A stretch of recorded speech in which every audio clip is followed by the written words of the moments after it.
Esperar uns segundinhos aí para todo mundo entrar. Dá um sinal, tá, Rafael?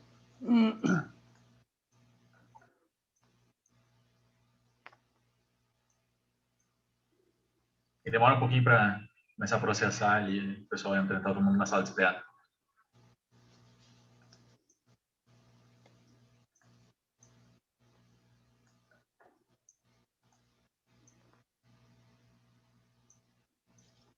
Acho que deu, Suzana.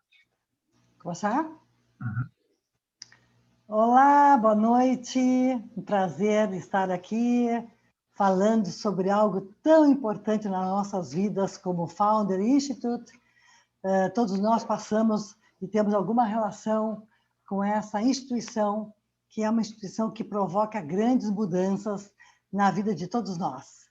E depois fica entre nós também uma grande cumplicidade, uma parceria, porque todos nós temos a mesma intenção, que é crescer, investir, dinamizar os nossos negócios, e estando com essa parceria desses colegas, fica tudo melhor e tudo mais fácil. Então, estejam todos muito bem e todos muito bem-vindos. Nós estamos aqui hoje para falar sobre um tema muito interessante que o Rafael, em seguida, vai abordar para nós. Mas, neste momento, eu queria apresentar quem estará conosco nesse grande bate-papo, junto com vocês, que, por favor, interajam conosco e as suas perguntas e questões são muito bem-vindas. O primeiro que eu quero apresentar é o Rafael Nunes. Ele é sócio da Harvard Capital e é sócio, é diretor da Founder Institute do Rio Grande do Sul. Depois, Anderson Dil, membro do Anjo Brasil e investidor anjo. Temos também conosco José Augusto Albino, sócio da Catarina Capital. Tito Guzmão, que deve entrar daqui a pouquinho, founder e CEO da Warren. E o Lúcio Feijó Lopes, que é sócio sênior da Feijó Lopes Advogados. Rafael, começa falando para nós o que significa o Founder, quais são os próximos cursos, e depois eu vou pedir que cada um de vocês fale um pouquinho também sobre as suas vidas a partir do Founder. Obrigado, Suzana. Bom, boa noite, pessoal. Eu sou, como a Suzana comentou, um dos diretores do Founder aqui no Rio Grande do Sul. A gente está indo para a 4ª turma do Founder aqui, né? Então, já se formaram 19 empresas através do programa. Falando rapidamente assim sobre o programa, né? É uma pré-aceleradora de startups, tá? Então, a gente está presente aí em diversas cidades ao redor do mundo. Foi fundado no Vale do Silício em 2009 e a gente trouxe aqui para o Rio Grande do Sul em 2018 o programa. Né? E, enfim, o programa ele tem como objetivo auxiliar empresas que estão na fase de validação do seu negócio, né? A entender seu modelo de negócio, colocar no mercado e iniciar o processo de faturamento e posteriores fases do seu negócio. E também para aquelas empresas que estão em fase de tração, né? Então, que estão buscando uma maneira de montar uma máquina de vendas e começar a tracionar, também a gente tem um currículo específico para isso. A gente está na fase final de recrutamento desse próximo semestre. Ele inicia no dia 12 de abril, e as inscrições elas vão até o dia 4 de abril. Então, se alguém tiver alguma dúvida sobre como é que funciona o programa, custo, enfim, como é que é a estrutura, duração, tudo mais, fico à disposição. A Bruna também está aqui no chat, ela pode ajudar vocês com algumas perguntas. Obrigado, Suzana. O próximo. Introduz aí, Rafael. Zé Augusto, já que está na minha tela, aqui está na minha sequência. Tá bom. Não, primeiro, obrigado, pessoal do Founders, pelo convite. É sempre um prazer estar falando com tantos amigos aí e ajudando como puder. Sou José Augusto, atuo no mercado de investimentos e venture capital há 16 anos já. Fui sócio da CRP, aqui, que é uma gestora aqui de Porto Alegre, durante 15 anos. E agora estou em Florianópolis, que fundei em conjunto com o pessoal de lá e o pessoal de São Paulo, uma companhia chamada Catarina Capital, que eu sou responsável pela parte de investimentos e venture capital, que é uma gestora multiclasses de ativo, que atua em praticamente todos os ativos possíveis, mas dentro do segmento de tecnologia. Então, a gente gosta de brincar que a gente consegue apoiar desde a menor startup em early stage, fazendo investimento seed, até pré-seed, mas a gente também pode ajudar a maior corporação na América Latina, que é o Mercado Livre, que é uma empresa que está na Bolsa, seja através de ajudando com transações de M&A, fundos imobiliários, a gente tem um fundo de bolsa. Então, a gente tem um escopo amplo dentro de mercado de capitais, mas sempre com foco em empresas, em ativos de base tecnológica. Então, eu respiro tecnologia 24 horas por dia e é um prazer estar aqui falando um pouco mais da minha experiência. Lúcio? Bom, falar um advogado falando vai me dar 3 horas para me apresentar, né, Rafael? Bom, meu nome é Lúcio, super prazer estar aqui falando do Founder, esse grupo só de amigos. Então, eu sou sócio do Feijão Lopes Advogados, é um escritório que assessora investidores, seja anjos, seja aceleradoras, sejam VCs, investimento em empresas em estágio muito inicial, empresas em estágio já um pouco mais avançado, empresas de tecnologia, em operações de captação e também na parte das empresas, as empresas que estão em processo de captação, em negociações de recebimento de investimento, na parte de negociação com investidores anjo, fundos e aceleradoras. Então, super prazer estar aqui para bater um papo com essa turma aqui, peso pesado, e vamos lá. Obrigado, Lúcio. Anderson? Deixa eu abrir meu áudio aqui, tudo bem? Obrigado primeiro pelo convite, sempre é um prazer imenso compartilhar com vocês. Deixa eu apresentar rapidinho, José Augusto falou que respira há 20 e quantos anos? 21? Eu também respiro, faz mais ou menos isso, 16.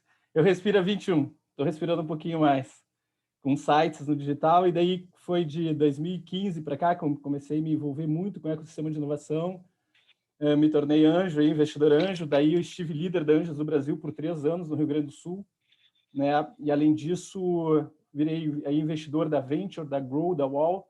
Agora, em janeiro, debutei na Bossa também, estou lá com aquela turma lá que quer investir em 1.000 startups. E, cara, muito bacana contribuir com o ecossistema, né? Além de fazer investimento direto, eu sou mentor também e líder de Comunidade Inovativa Brasil, que é o maior programa gratuito de aceleração de startups da América Latina. Então, enfim, super envolvido e sempre disposto a ajudar e a nutrir o ecossistema com boas práticas. Estamos aí com vocês. Tá? Obrigado pelo convite. Obrigado, Anderson. Boa noite, Tito. Tudo bom? Fala, tudo bem?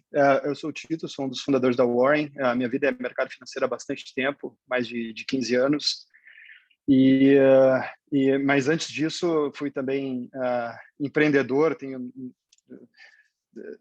Minha vida aí foi dividida em 2 partes. Primeiro, empreendedor desde pequeno, aí depois, enfim, construí alguns negócios e tal, consegui ganhar dinheiro com eles. E aí eu ganhava o dinheiro que eu ganhava com eles, eu queria saber investir bem.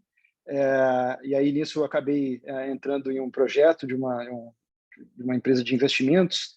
E aí a minha carreira de empreendedor foi pausada aí durante quase 10 anos. Eu tive nessa empresa que virou a maior corretora do país. E aí depois eu saí dela para empreender de novo, para montar a Warren. E tem sido uma jornada super bacana. A gente está completando em março agora 4 anos de portas abertas. E muito da jornada foi aí nesses processos de levantar capital. Então, espero poder ajudar vocês aí com esse tema. Obrigado, Tito. Bom, a ideia é que hoje a gente montou um painel de mentores com experiências diferentes, né, em estágios diferentes da trajetória de captação de recursos.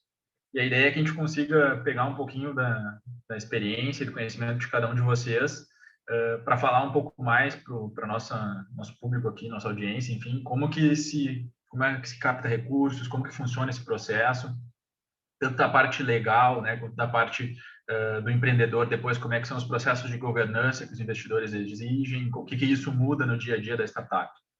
Então, acho que começando pelo final aqui, Tito, se tu puder iniciar aí falando um pouco da tua experiência, depois a gente vai rodando aí com os outros mentores. Tá bom. a primeira etapa, antes de captar dinheiro, é você saber o problema que você vai resolver, né? É óbvio que você não consegue ter muito claro isso, é mentira que não, eu acordei lá com o sonho de construir um negócio e ele é 100% que eu vou construir para os próximos 20 anos. As coisas vão mudando uma vez a cada mês. Mas, enfim, primeiro você tem que ter uma noção bacana do qual o problema que você vai resolver, qual que é o tamanho desse problema, como é que você vai resolver e como é que você vai criar uma empresa grande em cima disso para montar o início, que é o teu PPT, e achar os teus fundadores, enfim, achar o início do time que vai sonhar contigo. E aí, eventualmente, você pode fazer esse seed do próprio bolso, se você tiver condições. Eu recomendo que esse início aí seja realmente do próprio bolso. E o próprio bolso pode significar também part-time, né? Você trabalha lá sei lá, das 8 às 6, e aí de madrugada, quando chega em casa, você trabalha no teu projeto, para que o início não seja só um PPT também. A nossa experiência foi na Warren, a gente construiu do zero, eu botando dinheiro, a gente contratou alguns freelas ali para construir o início, mas era eu e os outros 2 fundadores, pensando o que era o produto, qual que era a persona que a gente ia focar e qual que ia ser a entrega inicial. E aí a entrega inicial que a gente fez foi um protótipo construído por nós, e de novo em mais alguns freelas, com a nossa tese de resolver ali os problemas da indústria de investimentos. Para validar o nosso protótipo, a gente se inscreveu em uma feira lá nos Estados Unidos, a gente nasceu lá, né? E aí a gente apresentou nessa feira e foi super bacana, porque talvez tenha mais uma vantagem aí. O brasileiro é muito...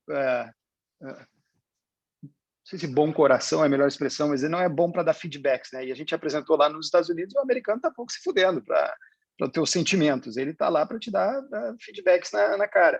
E foi super legal. Nossa primeira experiência antes de apresentar o produto, antes dessa feira, a gente recebeu muitos duros feedbacks, melhoramos, e aí depois a gente foi na feira essa de verdade, tinha 500 empresas, a gente tinha nosso standzinho, e lá a gente se preparou muito. O protótipo, obviamente, não funcionava muito bem. A gente sabia exatamente os botões ali que funcionavam. Se clicasse algum botão fora daquilo, já bugava a plataforma. Então, quando o cliente, deixa eu mexer aqui. Não, calma, deixa que eu mexo para você aqui.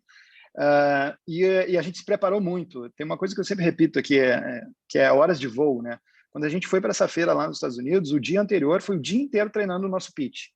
E inglês é pior ainda, porque não é a tua língua nativa. Então, o dia inteiro, e a gente fez uma lista de, não lembro, acho que 30 ou 40 possíveis perguntas que a gente poderia receber e as respostas que a gente ia dar em inglês.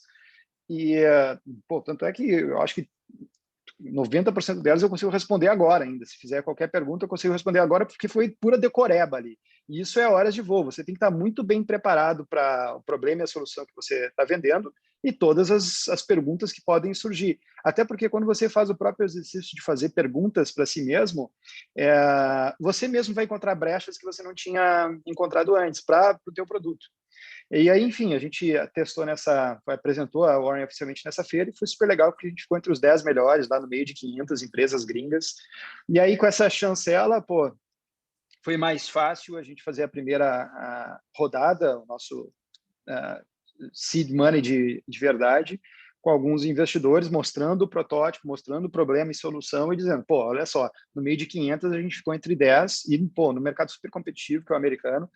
Então, deu uma validação ali para o nosso seed money. Então, eu diria que a primeira etapa aí de levantar dinheiro é, de novo, qual que é o tamanho do problema, como é que você endereça esse problema e quem vão ser as pessoas endereçando esse problema com você. Depois disso, eu acho que a gente pode, não sei se você quer que eu já me alongue aqui e faça o pitch todo, cara. Depois disso, eu posso falar o que é... Vamos indo num bate-papo aí, se eu quiser falar alguma coisa depois também. Depois disso daí o tal do Series A, que aí é uma outra etapa, né? Que aí não é mais só problema e solução, e sim a tua atração ali, quantos clientes você já tem, o que eles estão consumindo, o que não estão, e aí como é que você aborda aí os VCs para fazer essa prospecção. Posso eu me meter aqui, Rafael? Claro, vai lá, você, fica à vontade. Estava falando com o Tito, legal falar contigo aí, mas o que tu está falando, que eu acho um ponto principal, assim, quando... uma coisa que eu acabei não comentando, mas a partir agora de março eu passei a ser também co-líder do Anjos do Brasil aqui no Rio Grande do Sul, junto com o Leandro Poppermaia. Então, essa parte de investimento anjo e conversa com empreendedores faz parte também, tanto da minha vida como ali, profissional jurídica, quanto na parte também, na parte de investimento. Mas eu estava anotando aqui quais são, para mim, os pontos-chave que fazem um investidor.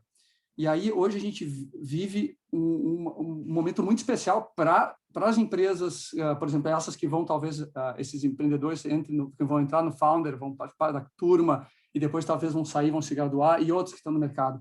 A gente vive um momento de super profusão de potenciais investidores. A gente tem os profissionais liberais, as pessoas ligadas à família com interesse de botar dinheiro em ideias. A gente vê um número maior de investidores anjo aí dispostos a botar um ticket de, sei lá, de 30, 40, 50, 100, 300 mil reais numa empresa.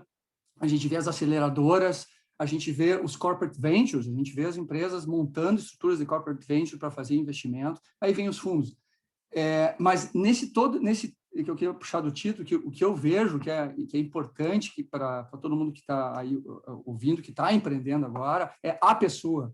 O ponto para mim inicial vamos dar o exemplo aqui do Tito, tá? Ele vai, legal a ideia, mas ele vai olhar o Tito e vai dizer assim, cara, dá para ver que esse cara é apaixonado, dá para ver que esse cara ele vive isso, ele quer o que ele está fazendo, ele tem essa paixão, né? E eu acho que isso que é o grande, se tu for falar Warren, desde lá de trás, tu vai identificar no Tito, ele é o cara que vai levar adiante essa ideia. Então, para mim, um dos pontos que eu acho principal, sim, a ideia, obviamente, né? Depois eu anotei assim que tem que ser uma ideia que vai sobreviver pelo menos 3 a 5 anos, porque o mercado é tão dinâmico, que daqui a pouco, 3 a 5 anos, morreu aquela ideia, né? Mas assim, acho que ponto inicial é o jockey, é o cara que está à frente, o cara que está pilotando o cavalo ali, fazendo a coisa andar, né? Então, eu só queria, completando um pouco o que o Tito falou da ideia, mas acho que muito te compraram, né, Tito? Esse é o cara, quero estar com esse cara. Então, só para a última frase é o seguinte, quem tá pensando aqui que vai entrar na turma do Founder, que eu acho fantástico entrar, é uma experiência, assim, que tem toda essa turma que vai estar falando sobre os vários aspectos. Estou fazendo um pitch aqui, Rafael. Mas, assim, pense que a pessoa que vai entrar no curso ou que vai estar fazendo um pitch para o investidor, tu está comprando, o investidor está comprando a pessoa, ele não está comprando o PowerPoint, a ideia, é a pessoa. E as pessoas, incrível como não se dão conta disso, né? Então, só complementando aqui o que o Tito falou. Não, também já pulando aqui, o Tito matou todo o meu discurso aqui, eu podia ir para casa já. Mas é exatamente isso. Acho que eu anotei aqui alguns pontos que eu sempre repito, quem já me escutou em outras vezes. Cara, primeiro ponto. Como é que pega investidor? Primeira pergunta, será que está na hora de pegar investidor? E eu vejo muito empreendedor com um bom PowerPoint. Mas e aí, cara? Tu já virou 3 madrugadas transformando esse PowerPoint em um MVP? Tu já foi atrás de um cliente? Eu sempre digo, o melhor investidor é o teu primeiro cliente, cara. O cara que compra aquele teu MVP, seja um MVP super simples, ou como lá o Lean Startup diz, o MVP Concierge. O que é o MVP Concierge? O MVP Concierge é aquela coisa que só tem uma frente, mas na verdade é um serviço que de madrugada tu faz, né? Então, eu acho que isso é muito importante, assim, será que está na hora de tu pegar investidor ou tu tem que ralar muito ainda? Eu acho que é muito fácil ver as histórias de sucesso e olhar para trás, ou olhar, toda a captação que cases como o Tito já fez, mas, cara, no começo era assim, era trabalhando no turno contrário, essa história do Tito é muito parecida, é trabalhando no turno contrário, é tentando botar de pé alguma coisa, é pedindo alguma ajuda para um amigo que sabe programar melhor que a gente para fazer um primeiro desenho. Então, acho que é muito também a hora do investidor, assim, tem que saber muito claro que, tu tem que ralar muito antes de estar pronto para ir a mercado e captar. Por mais que alguns investidores anjos ainda queiram entrar um pouco antes, etc., a gente gosta muito de ver isso, de quanto o cara já ralou aonde é que ele chegou. Isso acho que é o primeiro ponto. E segundo, qual é o segredo para captar investidor? Depende. O que um investidor anjo vai olhar numa rodada anjo, o que um fundo vai olhar numa rodada seed, ou o que algum fundo vai olhar numa rodada série A, ou o que o SoftBank vai olhar numa série B, ou série D, é completamente diferente, né? Às vezes vem uma empresa que está iniciando, tem 2, 3 clientes, o cara bota 5 slides de métrica, tração. Cara, não quero olhar isso ainda. Isso na série A, na série B, na série C, a gente vai olhar isso, mas por enquanto não é isso que tem que olhar, até porque com 2 clientes, qualquer métrica pode ser muito boa ou ser muito ruim, né? Então, também entender muito o que o investidor busca em cada estágio. Eu acho que, como o Lúcio falou, buscar o bom empreendedor, o bom jockey, eu acho que é válido para qualquer rodada, da série A até o IPO na prática. Então, isso é um ponto fundamental. Mas, claro, no começo é muito mais na ideia, entender o problema, o tamanho de mercado, a oportunidade, o diferencial competitivo que está criando ali. Aos poucos, conforme tu vai escalando nas rodadas, aí sim, é muita métrica, tração, capacidade de execução. Capacidade de execução é um negócio muito importante, né? O empreendedor saber onde quer chegar e como ele vai fazer, a capacidade dele recrutar e atrair talentos. Então, naturalmente, assim, para cada etapa, a gente não precisa entrar no detalhe aqui, mas desde o seed para a série A e depois as rodadas maiores, em cada etapa o investidor vai ter um foco um pouco maior em alguma coisa. Então, entender aquilo e ser mais claro naquilo que é importante na tua rodada e não nas rodadas anteriores ou nas rodadas posteriores, né? Então, se antes para ti já tinha ficado difícil de falar depois do Tito, do Lúcio, e agora eu falar depois de ti, sacanagem, né, Zé Augusto? Mas vamos lá, olhando um pouquinho na ótica de quem está mirando aí o Founder, né, que eu acho que é um pouco também do propósito do evento, vou falar para vocês, reiterar um pouquinho que o José Augusto já falou, que não é o jockey, né, na verdade são os jockeys. Que a gente olha sempre quanto um time tem a capacidade de ter ali aquela questão de ter a eficiência, que tenha trocas de competências, que as competências sejam complementares. Então, é muito importante que a gente perceba, quando a gente está olhando uma startup, eu costumo dizer que eu invisto em pessoas, não invisto em negócios, né? Eu até estou construindo um projeto novo agora, que o slogan é: investimos em pessoas, transformamos vidas, realizamos sonhos. E no momento que está investindo em pessoas, tu tá analisando ali a capacidade que cada uma destas tem de executar determinada tarefa. Então, pensando numa empresa de tecnologia, é muito importante que, a priori, o CTO esteja embarcado, que tenha alguém da área de vendas e que tenha alguém de suporte. Eu acho que, tendo esses 3 pilares, tu já consegue começar bem o negócio. Mas, olhando um pouco mais adiante, né, o que mais o investidor também olha ali nas startups em fases assim, iniciais que estão buscando o investimento? A gente olha muito a questão de validação, então a gente fica analisando não só o que o empreendedor desenvolveu, o que ele tem como conceito, mas quanto ele eventualmente já conseguiu tracionar essa solução no mercado, então se já fez as primeiras vendas. E além disso, também a gente consegue perceber, dentro da uma analisada, o tamanho desse mercado, então em qual o mercado que esse empreendedor está inserido, se é algo que a gente consiga mirar, não, isso é escalável e de repente pode ser exponencial com alguma estratégia de growth. E o que é muito importante para o empreendedor nesse primeiro momento, eu acho que eventos como esse que vocês estão realizando hoje são de parabéns, Suzana e Henrique, porque é importante que vocês comecem a gerar as conexões com as pessoas certas nos momentos certos. Então, se insiram no ecossistema, comece a construir esse network. Vai lá, segue o Anderson no LinkedIn, segue o José Augusto no LinkedIn, segue o Tito lá, eventualmente, para uma mentoria, porque é muito importante que essas pessoas possam te conhecer em estágios iniciais e, de repente, possam até acompanhar a evolução do teu negócio. Porque fica muito mais fácil quando a gente cria uma conexão, é muito mais fácil o empreendedor receber investimento a partir do momento que ele conhece o investidor, ele tem um ciclo com ele, que ele vai 1, 2, 3, 4, 5, 6 meses, que a gente consegue perceber a capacidade de execução do empreendedor, a gente se sente muito mais confortável em tomar a decisão e investir. Então, é muito importante que você se insira. Então, esses eventos são importantes.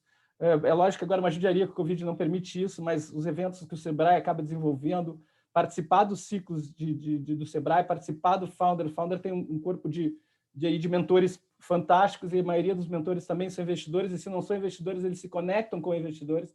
Então, esses mentores conseguem perceber que a tua solução tem potencial e, de repente, pode chegar assim: Anderson, vem aqui, olha aqui essa que tu consegue ajudar particularmente nessa parte de marketing. Né? Então, tipo assim, é importante que vocês estejam inseridos no ecossistema para ser aquela questão de ver e ser visto. Acho que é muito importante também. Perfeito. Aproveitando que tua deixa aí, Anderson, se tu e o Lúcio puderem falar um pouquinho, como é a maior parte das startups que se graduam no programa, que passam pelo Founder, enfim, elas estão nessa fase inicial, né, que a primeira rodada que elas vão buscar normalmente vai ser anjo. O que faz sentido para um investidor anjo olhar, se além da capacidade dos empreendedores, precisa ter algum tipo de fit com conhecimento que o investidor tem em relação ao mercado daquela startup ou não, né? Então, esses pontos eu acho que são legais, até pela pergunta que a gente tem aqui. O Fabiano perguntou sobre a questão do smart money, né? Se o estágio inicial talvez seja a coisa mais importante. Então, como que Rafael, funciona eu queria isso? fazer uma observação aqui. Esse webinar está reunindo pessoas que são craques no assunto. O que é interessante no Founder, na minha visão, e eu participei do Founder, eu fiz a primeira edição daqui, é que é a oportunidade que nós temos de, uma vez tendo uma ideia, um sonho, um propósito, durante o curso de 3 meses e meio, construir esse negócio. E quem nos ajuda a construir esses negócios são mentores absolutamente legais, pessoas acessíveis, com uma super experiência. E, além disso, um dos diferenciais que me pareceu no Founder, que acho que foi super positivo, é que as pessoas, quando vão se apresentar, e esses, por exemplo, esses 4 que são aqui, também se apresentaram, eles dão verdadeiras aulas, no sentido do positivo e do negativo. Quais foram os percalços encontrados, quais eram os sonhos iniciais e como é que mudaram os seus rumos de negócio, né? Então, é uma abertura de coração e de estabelecimento, de realmente uma experiência pragmática que é rara no mercado. Então, eu acho que uma das características especiais no Founder, para a minha visão, e aqui, um assunto bem particular, é ter a chance de ouvir vocês e de ser auxiliado por vocês ao longo de 3 meses e meio.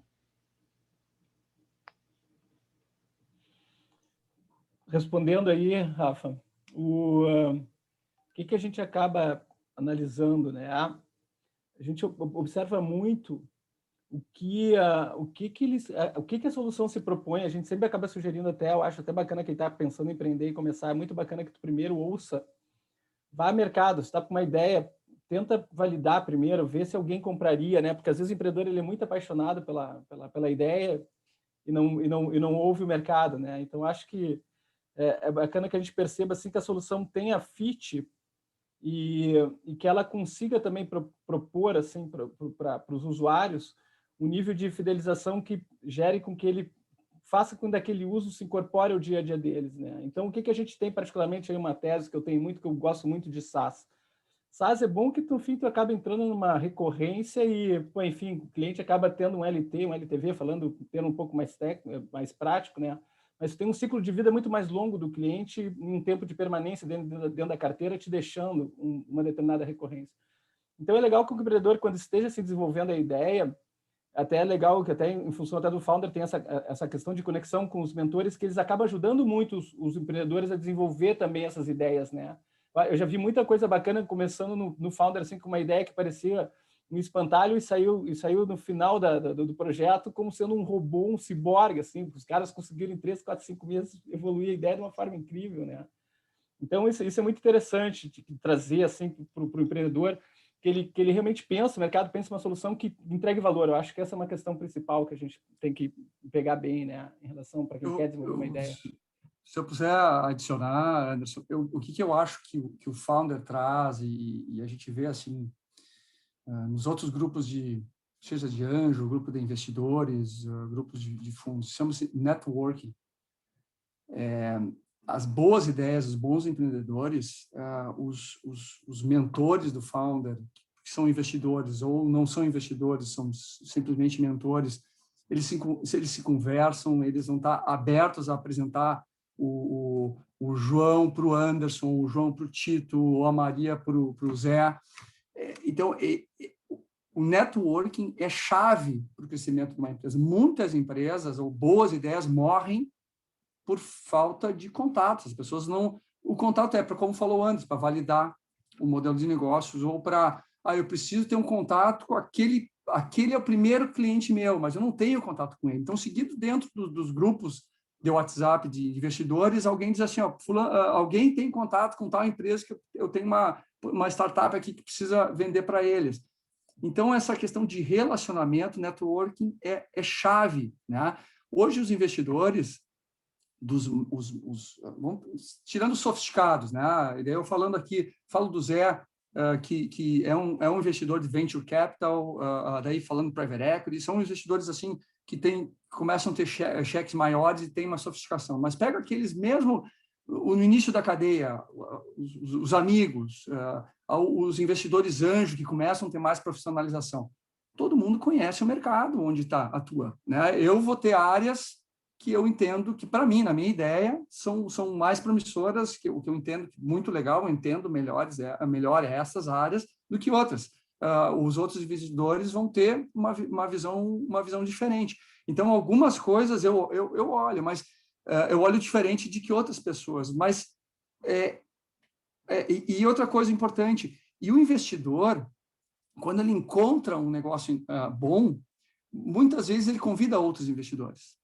Então, esse é o chave para mim, que o empreendedor ele entre no founder, ou né, que é o que a gente está falando aqui, para buscar esse networking, e se ele for um bom jockey, eu com bons jockeys juntos, né, no time, tiver uma boa ideia, ele vai chamar a atenção de um primeiro investidor. É natural, não quer dizer que ele vai investir, mas se for boa ideia e tiver bom jockey, ou bons jockeys, esse investidor vai chamar um amigo, cara, vem aqui olhar.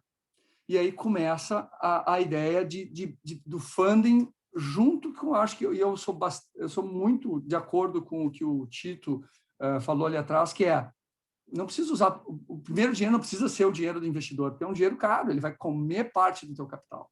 Ele pode ser num momento posterior, onde já cresceu o bolo, e aí tu vai dar uma parte menor do teu capital para o investidor. Eu já antecipando um pouquinho aqui, tem que ter cuidado nas participações para os investidores, e eu sou investidor também, eu assessoro investidores, porque às vezes o que mata muitas vezes boas ideias é que a pessoa lá atrás deu um quinhão muito, uma fatia do bolo muito gigante para o investidor anjo ou um investidor muito inicial e matou os posteriores na cadeia, né? Então, esse é um outro cuidado também na ponta contrária. Se tu tem muito dinheiro disponível e tu quer pegar ele, né? Então, só falando eu acho que daí voltando ao ponto inicial, networking é fundamental, eu acho, nesse momento inicial do momento do founder. Perfeito, obrigado. Ali o Fabiano perguntou sobre a questão do smart money, como é que funcionaria isso num contrato, né? Então, se num contrato de investimentos entraria o smart money. Lúcio, eu acho que contratos é contigo mais, né?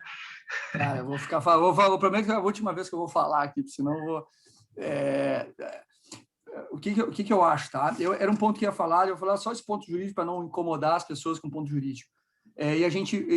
Aqui tem todo mundo sabe disso. Pessoal, é muito legal aquela coisa do Warren Buffett dizer assim, eu faço investimento no fio de bigode. Hoje em dia é tão complexo as coisas, claro que as coisas têm que ser simples, né? Não precisa fazer isso, vou fazer super contratos, mas assim, uma empresa que vai, no início é difícil ela ter contratos, mas depois quando ela vai lá para a série A, a série B, ela precisa estar segura com todos os stakeholders, né? Entre os seus sócios, tem que ter a regulação entre seus sócios, da empresa com seus funcionários, com os desenvolvedores, com aqueles os funcionários que podem ter uma participação nessa empresa, aí tu tem que evitar os penduricalhos, com o contrato, se tiver contratos com os clientes, maravilhoso, isso é o que é precificado nas séries. Quero ver os contratos que tu tem com os geradores de faturamento para a tua empresa. Isso é de boca ou tem contratos firmados, né? Então, contrato em geral é importante. Voltando à pergunta que foi feita, o smart money é interessante porque tu pode colocar dentro do contrato, por exemplo, de investimento anjo, qual a obrigação, se tu está contratando um Smart Money, que é assim, ó, eu tô conversando, por exemplo, com o Anderson, que é investidor anjo, porque ele vai me dar uma assessoria em SO, por exemplo, né? Ou vai me dar uma assessoria de XYZ. Poxa, Anderson, então eu vou te botar uma obrigação dentro do contrato que tu vai me entregar XYZ. Em troca disso, eu vou te dar tal e tal participação. Então, isso tu prevê em contrato, né? Estabelece em contrato esses termos, né? Eu acho que isso é muito importante. Quanto maior clareza na relação, melhor. Senão, o que eu falo como investidor smart é diferente do que o fundador entendeu. Então, cara, vamos botar em contrato, escreve ali de uma maneira geral, muito específica, mas bota, escreve. E também completando um pouco a tua resposta, Lúcio, geralmente o Smart Money, ele, quando tem investimento anjo junto, fica muito mais a questão de vir as skills do investidor que está investindo, porque geralmente vem só o valor do mútuo no contrato e o empreendedor acaba ganhando aquele smart do investidor, né? Então, geralmente, na maioria dos contratos, eu faço isso porque eu faço muito contrato de mútuo conversível e sempre entrego smart para as minhas startups e nunca tem uma cláusula falando do smart, né? É que, na verdade, ele é intrínseco, né? Então, eu acho que o próprio mútuo, o que eu acho que é mais importante para o empreendedor é ele selecionar, se ele está em busca de smart, sim, ele realmente pegar e ver se aquele investidor tem as competências que ele diz que tem. E isso fica muito fácil de ver, hoje tu consegue olhar no LinkedIn, tu consegue perguntar para A, para B ou para C, porque a grande vantagem que tem o Smart Money no primeiro momento é que esse cheque pode ser muito maior do que ele é propriamente dito. Porque se é alguém que vai te ajudar com conexão, por exemplo, teve startup lá que eu investi, que eu ajudei a botar Natura dentro da carteira, ajudei a botar Tramontina dentro da carteira, e só os cheques desses clientes de recorrência hoje representam mais de 15 mil reais mensais dentro da empresa. Né? Então, quanto é que custaria esse Smart? Também tem outra, né? O Smart ele tem esse aspecto de ser intangível, né, Lúcio? Mas geralmente não, salvo se for um contrato de vesting, né? No contrato de vesting, daí sim, daí tem contrato específico, veste com Clift, que tu faz lá direitinho, mas no geral, quando está recebendo investimento anjo mesmo, que entra o investimento anjo, o Smart ele acaba vindo de forma indireta junto num contrato de mútuo conversível, né? O mútuo conversível que vai te preservar e vai te dar aquela parte legal de preservar a parte tanto do investidor quanto do empreendedor. Mas acho que aí volta também para a questão toda do network lá, né? Eu acho que, assim como nós, investidores, a gente vai tirar a referência do empresário, né? Ver se o que ele está me dizendo é verdade, falar com ex-colegas dele, com ex-sócio dele, para ver se teve uma relação legal, como é que é.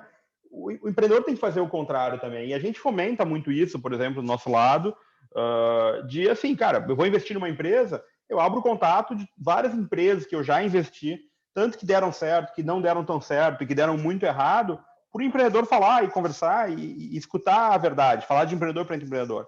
Então, acho que sempre antes de receber uma rodada, fazer um background check, dar uma checada no perfil desse cara, escutar se ele investiu já em outras empresas, entender um pouco, ver na rede, né, se alguém conhece, seja aqui na Anjos do Brasil ou na Endeavor, onde for, se alguém conhece, né?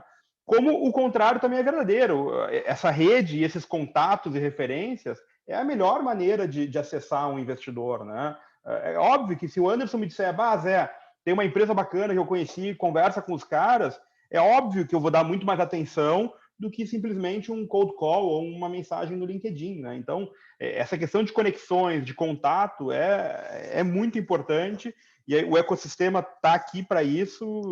Não existe tema tabu, não existe nada que não possa ser dito. Tem que trocar ideia, bater papo. Volta e meia o Anderson me liga com uma dúvida, volta e meia eu falo com o Anderson para te dar uma ideia, com o Lúcio, com todo mundo. Então, acho que o mercado serve para isso e é muito importante estar aberto e todo mundo interagindo, né? Só para adicionar aí, eu concordo com o Anderson e com o José. Primeiro que o Smart Money não tem como botar em contrato. Ele está implícito na relação do parceiro que você encontrou. E o que o José mencionou é fundamental. Você tem que entender quem são os investidores que estão contigo. E eu acredito que você, quem está do outro lado assistindo aí, tem que construir projetos de longo prazo. Eu estou na Warren para 30 anos. É isso que eu quero fazer. Eu acho que também tem todo um romantismo aí de de exits, etc. Que eu sei que os empreendedores querem ser meio que o Elon Musk, né, que faz um monte de X e é CEO de 10 empresas ao mesmo tempo. Acho animal. Eu não tenho essa capacidade. Eu quero só ter a Warren pelos próximos 30 anos. E aí, se você está focado num projeto de longo prazo, é muito importante também que os investidores estejam com esse pensamento de longo prazo. Porque, eventualmente, você pode escolher um cara que ele vai tentar focar em receita de curto prazo, e aí você vai mudar a estratégia da empresa para resolver o curto prazo por causa desse investidor, e você vai matar a estratégia de longo prazo. Então, se tem desalinhamento entre investidor e quem está tocando a empresa, é uma merda. Então, você tem que estar focado no longo prazo. E só complementando também o que eu acho que o Founders ajuda, assim, na minha opinião, empreender é a arte de tentar acertar mais do que errar. Tentar acertar mais do que errar. Você vai fazer merda o tempo inteiro, não tem como não. É só se você, de novo, é Deus, ou sei lá, até o Elon Musk erra pra cacete. Então, poder contar com uma rede de pessoas que podem ajudar a dizer, cara, já fui por aqui, acho que aqui não vai funcionar. Vai ser um tempo economizado aí de tentar não ir por lá. Eventualmente o cara vai ser cabeça dura, vai tentar e vai bater com a cara na parede de novo.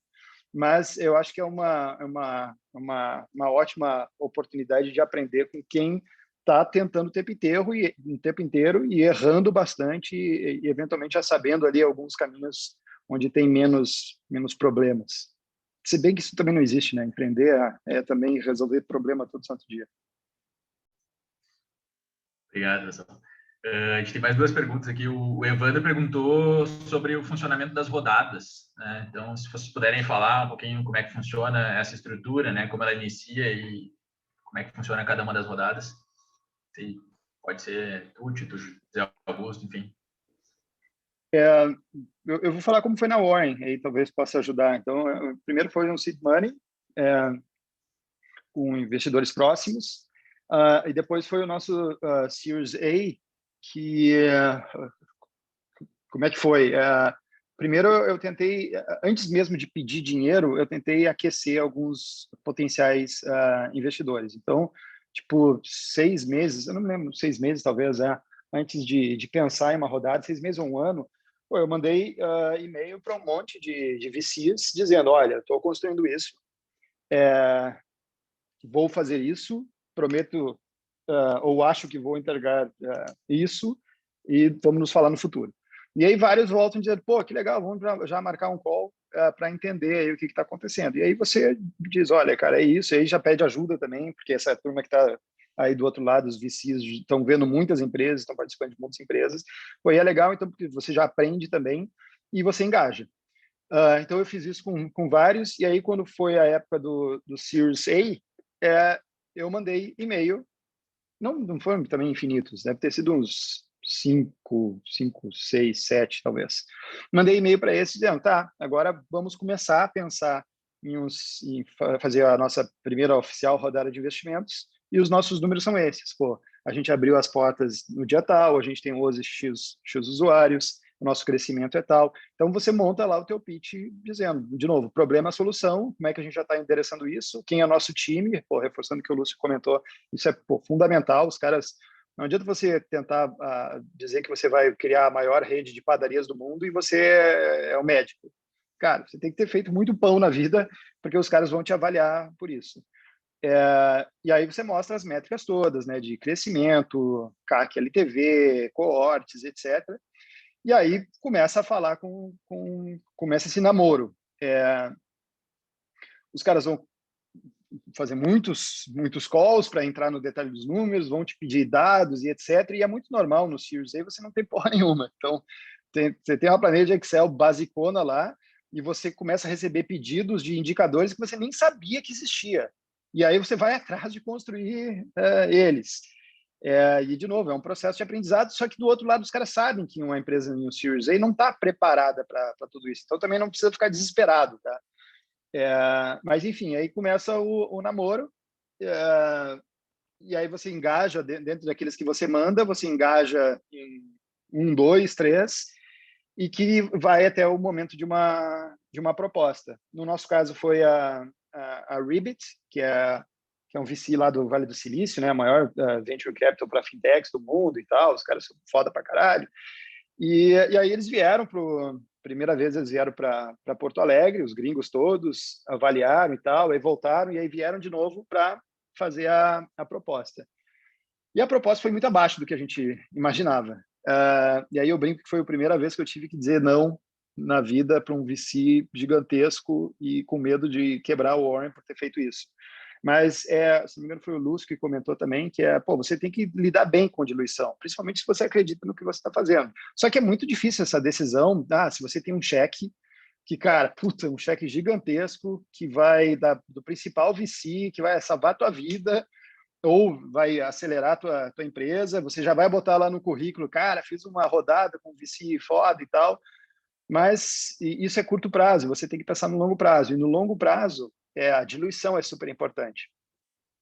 E aí, então, eu tive que escrever um e-mail lá dizendo, cara, muito obrigado, mas a gente não aceita. E foi super difícil, eu tive que tomar remédio para dormir durante uns 2, 3 dias, até que o VC voltou, tá, tudo bem, tô indo para São Paulo semana que vem, vamos lá conversar. E aí voltei a dormir, fui.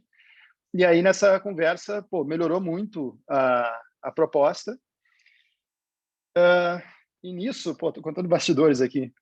E nisso, eles mandam um term sheet, né, que é o documento formal.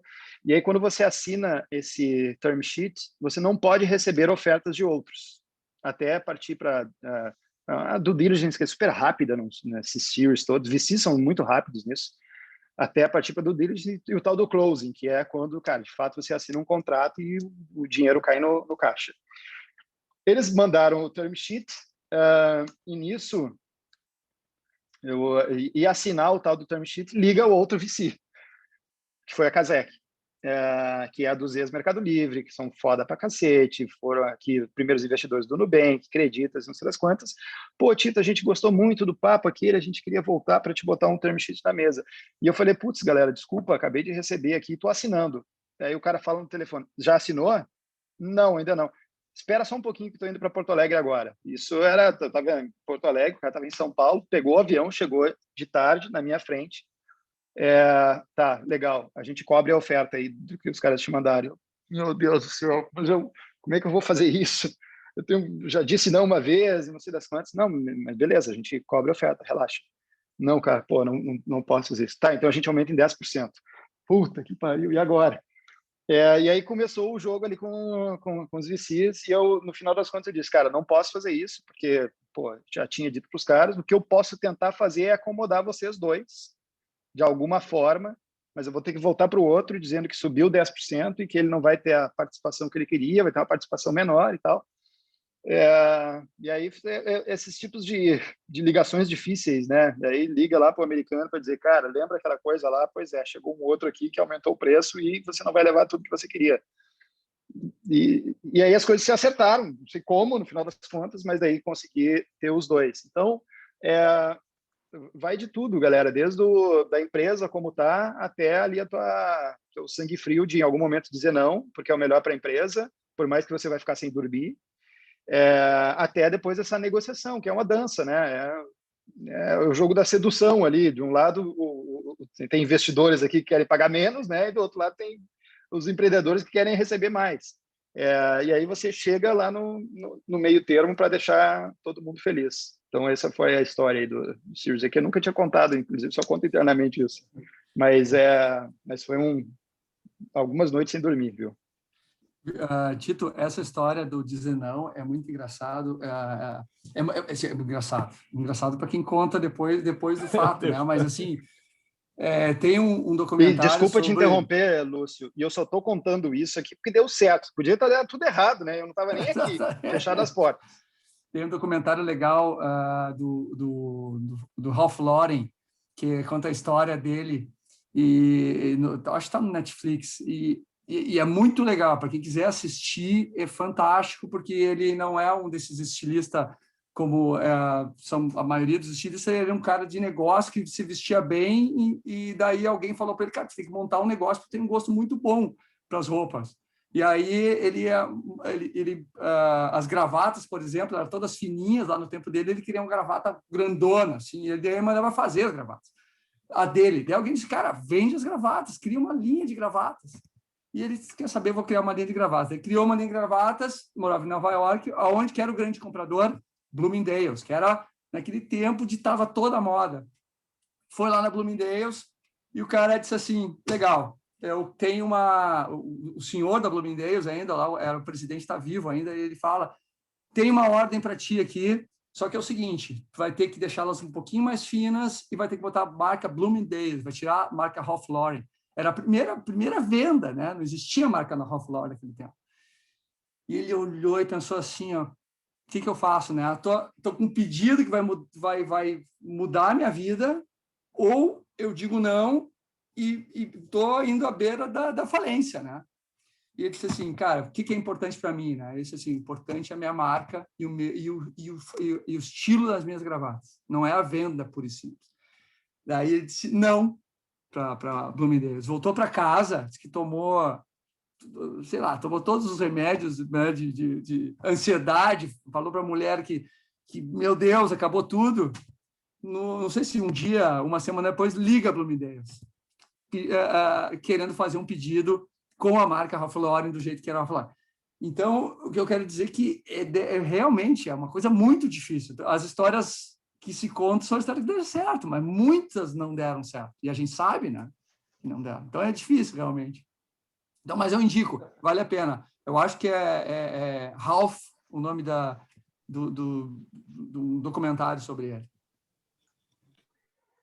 Não, mas eu vou dizer assim, claro, vocês estão do título do outro lado, assim, mas assim, se vocês soubessem quantas histórias a gente já recebeu não, porque deixou porque o preço, ou botou uma condição ruim. E no final, assim, se o negócio é bom, se o investidor está interessado, o cara é bom mesmo, ele vai conseguir captar. Então, assim, o Tito pode ficar tranquilo que mesmo dizendo não para Ribbit ou até para o Kazek, ia surgir outros caras, né? Isso é engraçado. E é da vida de investidor, assim, de ouvir não, dizer não, mas também ouvir não. E, putz, se eu fosse contar para vocês todos os não que eu já escutei e quanto arrependimento eu já tive na vida, aí faz parte. Resultados digitais entre eles, assim, mas é do jogo. E no final, realmente, se o negócio é bom, vai ter 1, vai ter 2, vai ter 10 investidores interessados. E mesmo que não tiver investidor, vai seguir bootstrap mais um tempo e vai dar certo. Então, aí puxando aqui para a turma, também acho que é uma coisa muito importante, assim, não fique desesperado na primeira proposta que vier. Cara, eu escuto, às vezes alguém vem falar comigo, não, porque veio um investidor anjo, me ofereceu 300 mil por 40% da empresa, não sei o que eu faço. Cara, diz não. Talvez atrapalhe o antes me xinga aqui. Mas, cara, diz não. Assim, o teu negócio não pode depender, o sucesso ou a morte, depender de 300 mil numa condição horrorosa dessa, cara. O teu negócio é bom, dá um jeito, faz outra coisa, dá um pouco de ação para um executivo aqui para ele trabalhar de graça, te economizar, sei lá, dá um jeito, fala com outros investidores. Então, apesar de realmente, às vezes, ser a diferença da vida ou morte, é raro assim, tenha muita calma na hora de escolher o investidor. Assim. Tem muito caso bom e, cara, que empresa boa que no final não consegue avançar nas rodadas porque fez pegou um investidor anjo ou fez uma rodada seed muito ruim, que diluiu muitos empreendedores, e aí o cara da série A já não quer entrar, o da série B nem sonhando, e aquilo trava. Então, faça com muita calma, conversa, tem muita gente, tanto o investidor como o empreendedor que me liga, tô botando uma proposta assim, o que tu acha? Tu recebi uma proposta assim, o que tu acha? Fale com um advogado experiente para ter uma referência. Assim, na hora de receber uma proposta, muita parcimônia, assim. Não se assuste em dizer não. Acho que esse é um recado que é super válido. Não faça um mau negócio por pressão ou por estar preocupado. Sempre busque um negócio bom, certo? E conversar com a rede é fundamental para ter essa noção, né? Eu sei que a gente está indo para o final, mas deixa eu contar só uma historinha que eu acho que vale a pena para a turma que é empreendedora. Eu estava conversando sei lá, um mês atrás com um investidor que estava conversando com uma empresa para uma startup para investir, sei lá, acho perto de uns 300 mil reais, investidor anjo.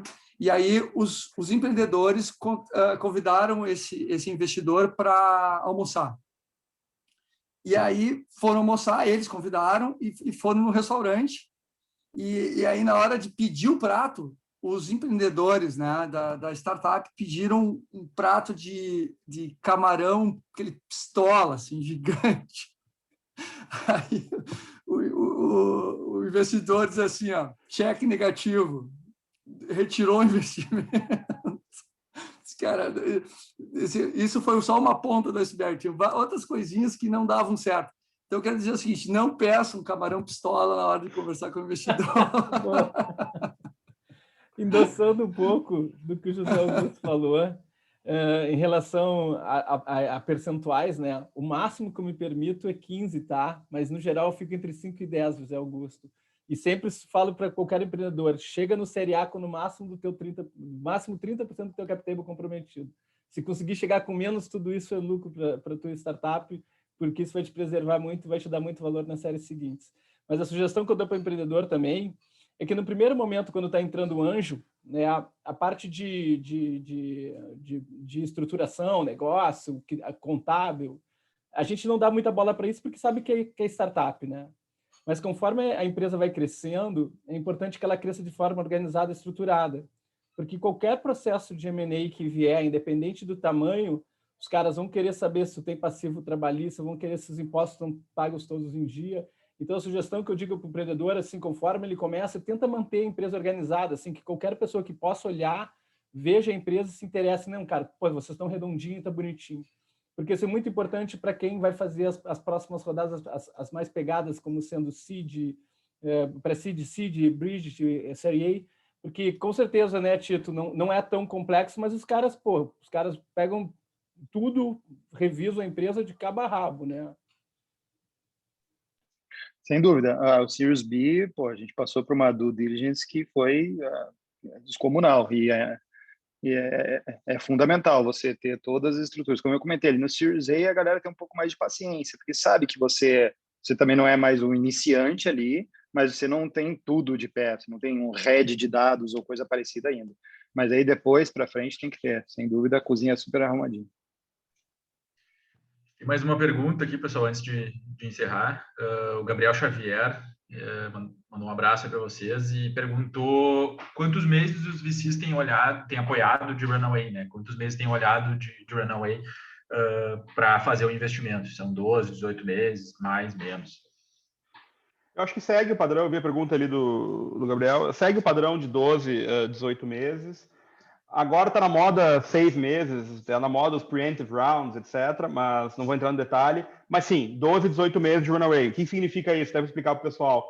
É assim, no momento que eu coloco lá, sei lá, 5 milhões na empresa, aqueles 5 milhões tem que durar de 12 a 18 meses. Então, esse tempo que dura o dinheiro que a empresa tem no caixa é o que a gente chama de runaway. Então, a queima de caixa ou da empresa tem que ser menor, ou ela tem que ser reduzida ao longo desse período, para quando terminar esse tempo, vamos dizer, a empresa poder até sobreviver sem caixa.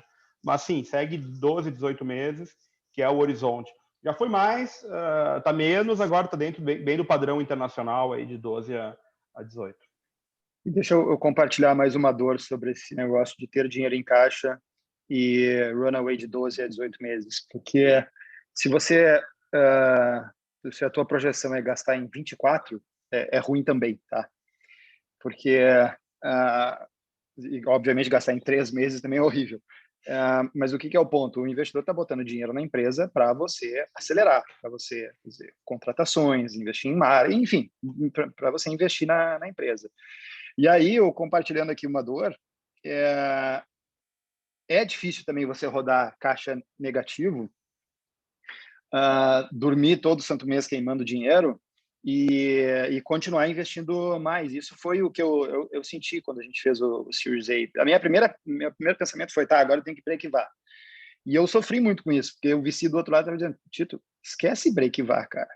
Não faz sentido break-var. O que faz sentido, óbvio que você tem que ter uma empresa sólida, que é geradora de receita, mas você tem que botar o pé no acelerador agora, porque eventualmente o CAC que você compra agora é o CAC mais barato.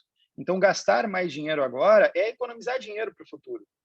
Só que é muito difícil, você faz o processo da rodada, entra dinheiro no caixa, agora eu vou ser super cuidadoso com esse dinheiro, vou guardar ele até o dia que eu ficar caixa positivo e eu não vou mais precisar rodada. Não é assim que o jogo funciona. É justamente o oposto. O VC foi lá, e botou dinheiro para que você, de novo, bote o pé no acelerador. E é uma mudança de chave difícil, tá? Do outro lado aí, eu sofri nisso de, tá, agora eu entendi, então eu tenho que contratar mais gente, então eu tenho que investir mais em marketing. Aquele burn que está no mês lá de X, ele tem que ser 10X e eu vou ter que aguentar o tranco dessa porra. E é por aí. De novo, quando tá lá no papel, a empresa é cash burn e tal, mas do outro lado lá a galera está sofrendo. Eu sofri bastante para entender que, de novo, o 12 a 18 meses é o normal e se for 24 não é bom, não. Só nessa linha, agora, antes de entrar aqui, eu recebi um material de reunião de conselho de uma startup nossa investida, que é quinta-feira a reunião, que recebeu uma série B. Então já é uma rodada grande. E quando eu abri o material, eu fiquei puto, porque eles gastaram só 900 mil reais, cara. 900 mil, cara, o plano era gastar entre 1,5 milhão e 2. E aí eu fui lá, assim, o grande assunto da reunião de conselho vai ser, porra, por que vocês gastaram tão pouco? E é muito isso, e é por vários motivos. Primeiro, o CAC no começo é mais barato, às vezes é mais complicado. A questão de contratação de gente, as pessoas, quando contratam uma pessoa, ela não sai rodando full no primeiro dia, né? Seja um executivo sênior ou uma equipe comercial ou uma célula de inbound, por exemplo, cara, aquilo demora. Então, cada mês que atraso vai ter um impacto muito grande. Cara, gente sênior, tem que contratar gente sênior o quanto antes, porque às vezes tu gastar agora com uma pessoa sênior, e hoje em dia, o Tito pode me corrigir, mas hoje em dia uma pessoa sênior nesse mundo, cara, estão falando de pessoa que custa às vezes 30, 40, 50, 100 mil reais por mês. Pá, é caríssimo, pô, dá uma dor às vezes gastar lá, ter 3, 4 caras que vão custar 500 mil por mês, mas, cara, o impacto que esses caras vão ter no médio e longo prazo e o que esses caras vão te deixar de ser ineficiente em algumas coisas, se paga. Então, é exatamente isso, assim, eu já vi muita startup que quebrou porque quis esticar muito o runway. Por quê? Ela não fazia os investimentos suficientes, em vez de gastar 100 mil por mês, ela ficou gastando lá 10 mil, 20 mil, só que ficava de lado, não crescia rápido o suficiente, e aí quando a gente foi captar a série B depois, o investidor olhou e falou, cara, putz, tu cresceu pouco, tu cresceu menos do que eu te gostaria. Aí a gente falava, não, mas eu gastei menos do que a gente gostaria. Mas a gente quer ver crescimento, a gente não quer ver empresa que gasta pouco. Então, assim, é um pouco... É um mundo diferente, óbvio, é um mundo novo, não é um mundo para todas as empresas, nem toda empresa está em um mercado ou tem um porte que possa consumir lá 2, 3, 5, 10 milhões de caixa por mês, mas isso é parte da jornada, é parte da vida, e acho que é também um pouco de um sinal de alerta, né? Assim, a gente sabe bem que o mercado está ficando cada vez mais competitivo, né? Cara, hoje o cara montar uma startup para concorrer com o Tito, o cara tem que ser meio maluco, porque o caixa do Tito está super reforçado, vai ser muito difícil competir com o cara. E com o Tito, ou com a Zenvia, ou com a Asio, que agora recebeu uma rodada grande, ou com a Nelógica. Então, assim, tem que ser muito bom para poder atrair os melhores talentos, e com isso tu vai ser muito mais forte no mercado. E competir um cara que recebeu rodada versus um que não recebeu rodada, eu não vou dizer que é uma competição injusta, porque acontece, mas é muito mais difícil, vai ser muito mais dura a vida, né? Obrigado. Tito, acho que a gente está falando aqui do Founder Rio Grande do Sul, né? Acho que se puder contar um pouquinho por que vocês resolveram abandonar a ideia de montar a empresa nos Estados Unidos e vieram justamente para Porto Alegre. Bom, ótimo. Eu até respondi hoje isso numa entrevista. A gente começou lá nos Estados Unidos e aí quando a gente decidiu, vamos abrir as portas no Brasil, porque a oportunidade no Brasil é muito maior, na verdade. Claro que o mercado americano é gigantesco, mas no Brasil, no mundo de investimentos, 92% do dinheiro dos brasileiros está em 5 bancos. A poupança tem mais de R$1 trilhão, por incrível que pareça. E os brasileiros não é que eles ganham pouco na poupança, eles perdem dinheiro, né? A poupança rendeu 1,4% ano passado, a inflação foi de 4%, significa que todos os brasileiros com dinheiro na poupança perderam ano passado perto de 3% ao ano. Então, se a pessoa começou com 100 mil lá o ano passado na poupança, encerrou com valores aí hipotéticos de 97 mil reais. Então, tem muita oportunidade no Brasil.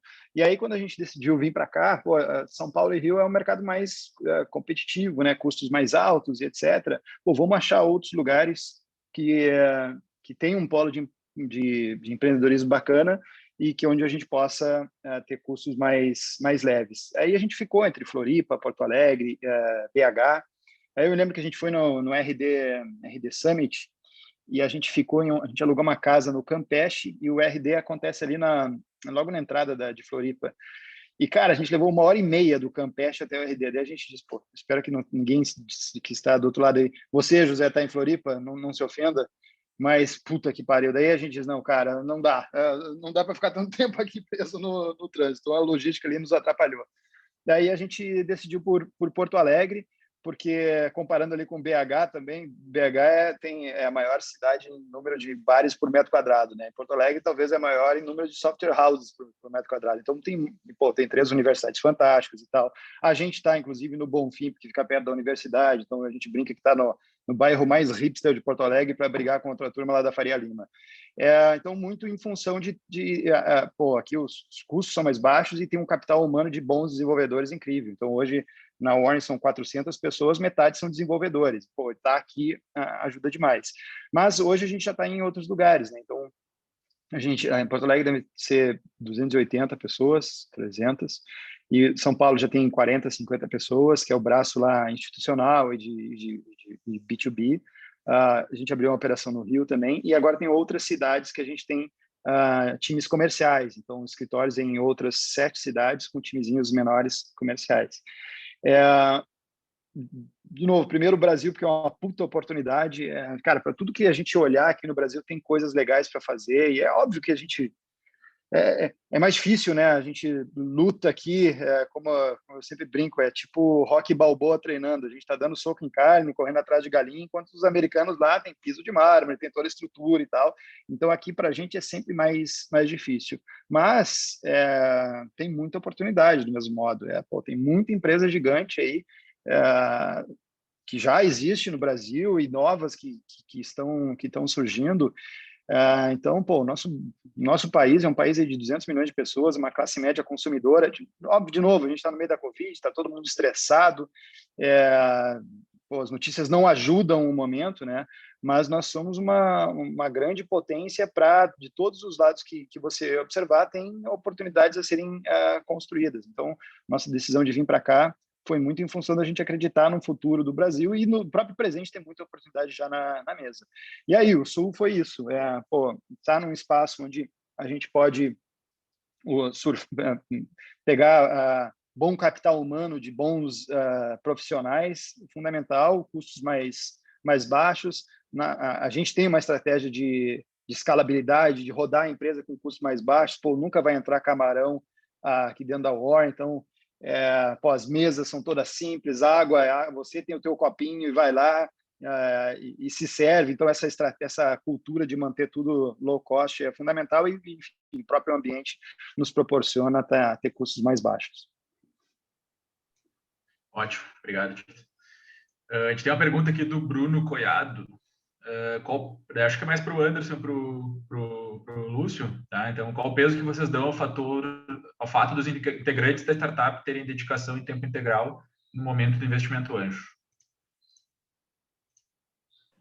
Tia, bacana pergunta, e é super desejável isso, né?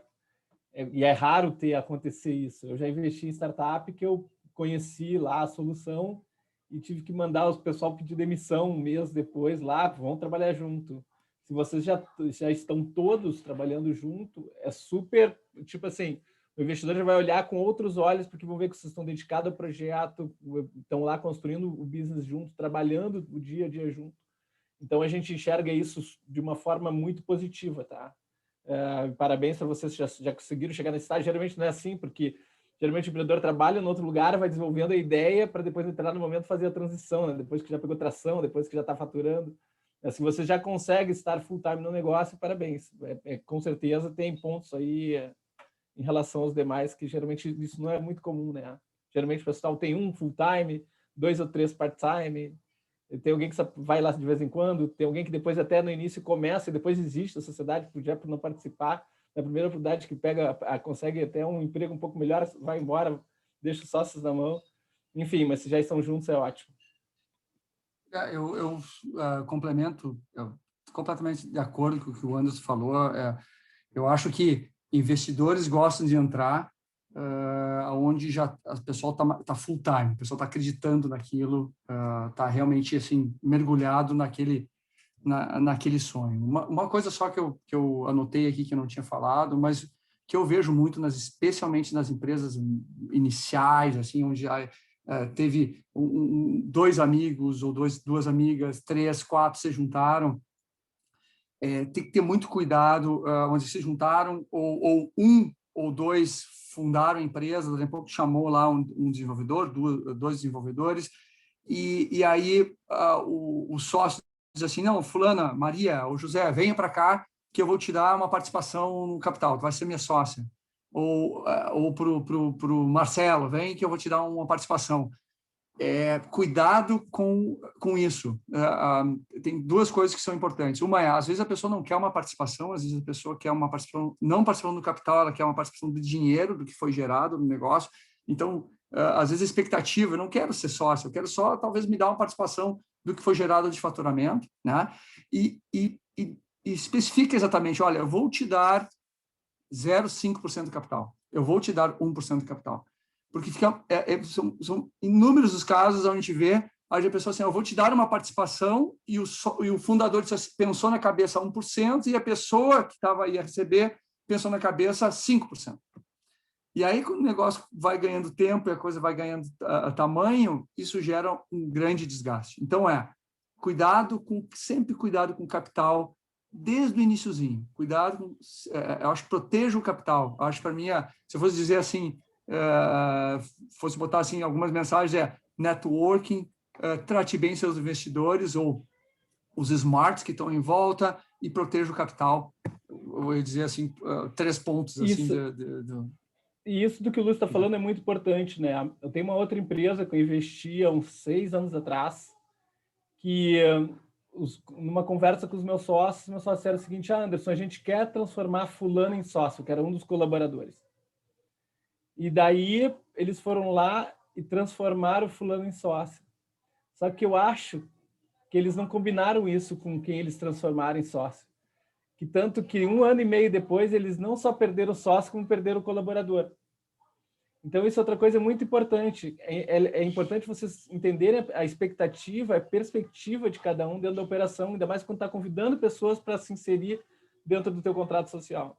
Né? Então, foi tanto que eu falei para eles, depois, quando passou toda a jornada, e eu comentei com eles, aqui eu não estava no dia a dia, só era investidor, e eu falei, eu acho que sabe qual foi o maior erro que vocês cometeram? Vocês não conversaram com ele antes perguntando o que ele queria para o futuro dele, o que ele queria para a vida dele. Então, a gente tem que cuidar para não sonhar pelos outros. Né? Acho que a gente tem que tomar esse cuidado de vez em quando. Perfeito. Não sei se vocês têm alguma pergunta entre vocês aí, alguma questão que vocês querem levantar. A gente não tem mais nenhuma pergunta aqui da audiência. Não? Então, pessoal, eu queria agradecer. Muito obrigado pela participação de todos. Tá? Acho que foi um bom papo aí, deu para escutar boas histórias. Eu queria comentar também que essa história de bastidores do Tito acontece bastante durante o Founder, né? Os mentores compartilham bastante esse tipo de conhecimento, então é algo que se leva muito para o futuro aí, talvez seja o que mais se leva, né, do programa, são esses ensinamentos. A gente fica à disposição se vocês tiverem alguma dúvida sobre o programa, se quiserem conversar com alguns mentores também, só entrar em contato com a gente. E, de novo, obrigado, Zé Augusto, obrigado, Lúcio, obrigado, Anderson e Tito, e a gente se vê aí no próximo evento. Boa noite. Tchau, pessoal. Boa noite, tchau, pessoal. Tchau, pessoal. Tchau, tchau. Falou, abraço, tchau, falou.